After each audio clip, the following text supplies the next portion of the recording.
கம்சன் தனது தங்கை தேவகிக்கும் வசுதேவருக்கும் மணமுடித்து தேரில் அழைத்துச் சென்றான். அப்போது வானில் ஒரு அசிரிரி கேட்டது. தேவகியின் வயிற்றில் பிறக்கும் 8வது குழந்தையால் உனது உயிருக்கு ஆபத்து என்றது. உடனே தேவகியை கொல்ல நினைத்த கம்சனை வசுதேவர் தடுத்தார். எங்களுக்கு பிறக்கும் எல்லா குழந்தையையும் கொடுத்து விடுகிறேன் என்றும் தேவகியை ஒன்றும் செய்ய வேண்டாம் என்றும் கேட்டுக்கொண்டார். இருந்தாலும் இருவரையும் சிறையில் அடைத்து காவலாளிகள் மூலம் தன் கண்காணிப்பில் வைத்துக் கொண்டான். தேவகிக்கு பிறந்த 7 குழந்தைகளையும் தரையில் வீசிக் கொன்றான்.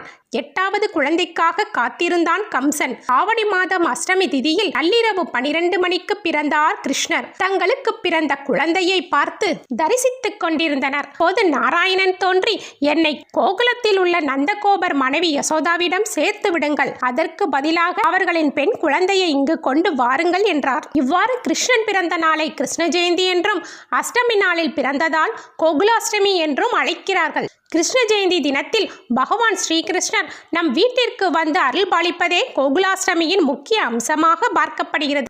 அதனால்தான் கிருஷ்ண ஜெயந்தி அன்று வீட்டை கழுவி சுத்தம் செய்து அரிசி மாவினால் கோலமிட்டு தோரணங்களால் அலங்கரிக்கின்றோம்.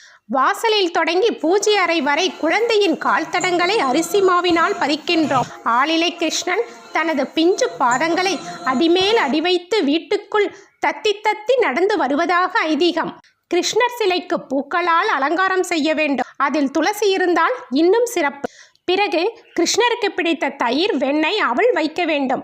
சீடை, முறுக்கு, லட்டு போன்ற இனிப்பு உணவுகளை வைக்க வேண்டும். கோகுலத்தில் வெண்ணெய் பானைகளை உடைத்து வெண்ணெயை உண்பதால் அதன் ஞாபகமாக உரியடி நடத்தப்படுகிறது. கிருஷ்ணர் என்றால் மாடும் மயிலிறகும் புல்லாங்குழலும் ஞாபகத்திற்கு வரும். குழந்தைகளுக்கு கிருஷ்ணர் மற்றும் ராதை வேடவிட்டு மகிழ்கின்றோம். மாலையில் 6 மணியிலிருந்து 7 மணிக்குள் நாம் வழிபாடு செய்ய வேண்டும். கண்ணன் கீதையில் கூறுகின்றார், நீ எனக்கு ஒரு இலையை கொடு அல்லது பூவை கொடு, இல்லை ஒரு பழத்தை கொடு, அதுவும் இல்லை என்றால் கொஞ்சம் தண்ணீர் கொடு, எதை கொடுத்தாலும் பக்தியோடு கொடு, சுத்தமான மனமுள்ளவன் பக்தியோடு கொடுப்பதை நான் சாப்பிடுவேன் என்றார். நாமும் கிருஷ்ணரை வழிபட்டு அனைத்து சகல நன்மைகளும் பெறுவோம்.